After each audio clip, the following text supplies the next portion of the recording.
Assalamualaikum warga Konoha sekalian. Baru-baru ini sedang viral-viralnya Habib Bahar marah-marah terhadap pedangdut Indonesia, pedangdut kebanggaan Indonesia bernama Rhoma Irama.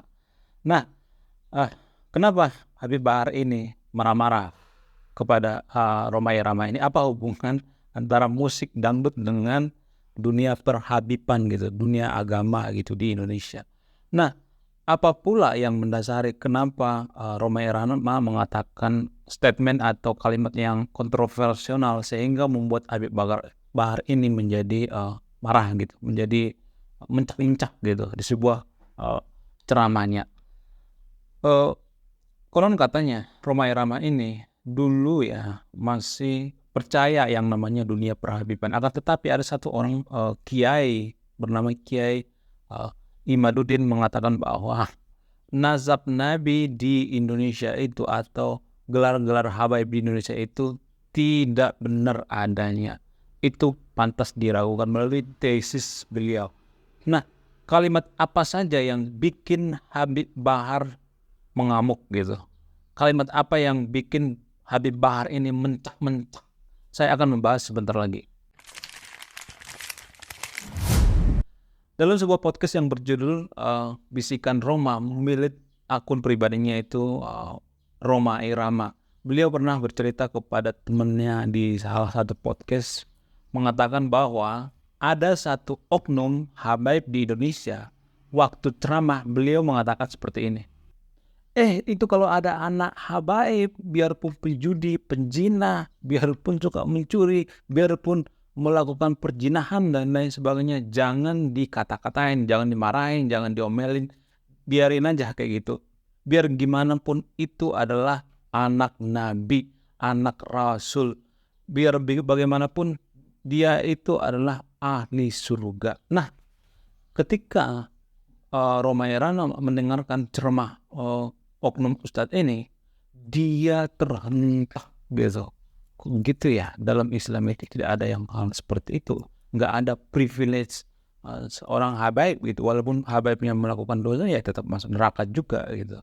Itu yang bikin Habib Bahar ini mencak-mencak gitu, marah-marah gitu. Lalu Habib Bahar di sebuah ceramahnya beliau mengatakan dengan tegas, tunjukkan, hei Rhoma Irama, tunjukkan di mana orangnya, di mana habaib yang mengatakan seperti itu. Tunjukkan orangnya seperti apa. Saya juga tidak setuju hal-hal seperti itu. Lu punya mulut harus dijaga, Rhoma Irama. Pokoknya macam-macam lah dia ngomong sama Rhoma Irama ini. Nah, yang jadi permasalahan adalah di antara sahabat yang nonton video ini, mana di antara sahabat yang pro terhadap Rhoma Irama atau terhadap Habib Bahar? Silahkan ditulis di kolom komen ya. Coba ditulis kolom komen ya, biar saya tahu mana timnya Rhoma Irama atau mana timnya Habib Bahar.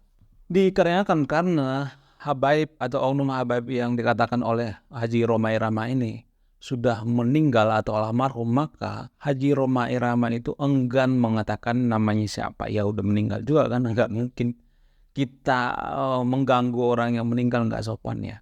Ya, apapun itu menurut saya pribadi ya, biar polemik dunia perhabiban di Indonesia ini selesai, menurut saya pribadi ya, tes DNA aja gitu. Misalnya Habib Rizik, Habib Jafar, Habib Bahar dan lain sebagainya, Habib yang ada di Indonesia itu ya tes DNA aja, biar polemik ini selesai gitu. Walaupun misalnya nih, mohon maaf ya, kalau misalnya Habib Bahar itu ternyata keturunan, mohon maaf ya, Genghis Khan misalnya, bukan keturunan orang Arab misalnya, ternyata dia mirip seperti Najwa Shihab misalnya. Najwa Shihab itu pernah tes DNA. Najwa Shihab itu keturunan Habib. Di video sebelumnya saya sudah menjelaskan bagaimana hasil tes DNA atau historinya, kenapa Najwa Shihab ini tes DNA, dan hasilnya bikin geleng-geleng kepala. Hasilnya di luar nurul. Tahu apa hasilnya? Ternyata Najwa Shihab ini lebih India daripada orang India sekalipun. Karena apa? Karena genetiknya dinominasi oleh genetik India. Bahkan genetik Arabnya itu hanya 3% coba. Hanya 3% dari sekian persen genetiknya. Jadi sungguh di luar nurul ya kalau misalnya ada habaib di Indonesia itu yang mengatakan bahwa saya genetiknya itu masih Arab gitu. Saya tidak terlalu percaya. Karena apa? Karena percampuran genetik itu dari ribuan tahun gitu kan, ada perpaduan genetik antara perkawinan gitu, ada persilangan genetik. Ya nggak jadi masalah kalau misalnya Habib Bahar ini keturunan orang India juga nggak jadi masalah. Tetap kita panggil Habib. Habib Jafar juga seperti kalau misalnya yang sedang diisukan menggunakan tes DNA filter itu, beliau itu lebih ke mirip orang Inggris, yang nggak jadi masalah, tetap kita panggil Habib. Mereka kita panggil Habib sesuai dengan akhlaknya, perbuatannya, perilakunya, bukan karena embel-embel privilege. Tidak hanya itu, Rhoma Irama juga mengundang orang yang pertama kali mengungkap nazab Nabi di Indonesia itu tidak akurat, yaitu Kiai Haji Umaduddin. Mereka juga berbincang, ngobrol gitu. Ada juga, orang katanya ada juga makam-makam palsu gitu, sengaja dibuat makam-makam palsu daripada Habib. Untuk apa? Untuk meraih pundi-pundi uang gitu.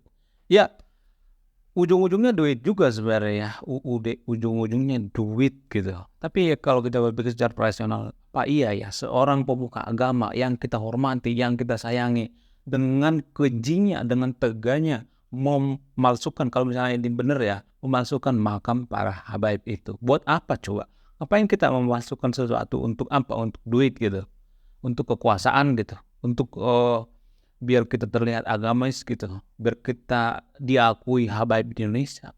Orang Indonesia itu pemaaf. Kalau misalnya nih, kalian habaib itu, saudara-saudara kita yang bergelar habaib di Indonesia, kalau mereka tes DNA, ternyata hasilnya jauh melenceng daripada gen Arab, yang nggak jadi masalah. Tetap kita hormati, tetap kita akui. Jadi nggak jadi patokan ya kalau misalnya ada yang mengatakan bahwa nanti kalau tes DNA jualannya nanti nggak laku lagi gitu, jualan agama dalam tanda kutip nggak laku lagi gitu. Ya tetap aja sampai kiamat juga agama itu masih diperlukan gitu.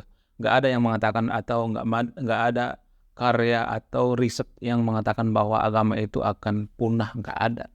Para ahli juga percaya bahwa sampai kiamat juga agama itu pasti ada, karena itu bagian dari kebutuhan manusia. Jadi kalau habaib di Indonesia takut tes DNA, mungkin takut ya karena mereka melihat Najwa Shihab dulu tes DNA hasilnya itu di luar nurul ya. Jangan berpatokan ke situ lah. Tetap kita menghargai para habaib di Indonesia walaupun tes DNA-nya itu berbeda dengan apa yang kita pikirkan gitu, apa yang kita ekspektasikan, apa yang kita harapkan gitu. Nggak jadi masalah, nggak apa-apa. Saya juga bingung sendiri ya, kenapa para habaib di Indonesia itu takut ya. Saya melihat lebih takut habaib di Indonesia itu lebih takut kepada tes DNA daripada kepada Tuhan gitu. Kenapa seperti itu? Apa penyebabnya? Apa nanti takut kebongkar gitu? Ya, mohon lah ya, bagi pendukung habaib yang nonton video ini, mohon lah sesegera mungkin diadakan tes DNA. Sekarang ini ada banyak cara tes DNA, nggak harus menunggu lama gitu, harus ribet gitu. Sekarang ini dengan air liur juga sudah bisa melakukan tes DNA, dengan melakukan mengambil air liur di mulut terus dikirim gitu. Saya lupa namanya itu tes DNA Heritage gitu, ada di online, ada websitenya. Dikirim ke luar negeri dan tidak menunggu lama, di bawah 3 bulan hasilnya udah keluar gitu. Nggak harus misalnya tes DNA itu ribet, ngambil darahnya, ngambil apa segala macam.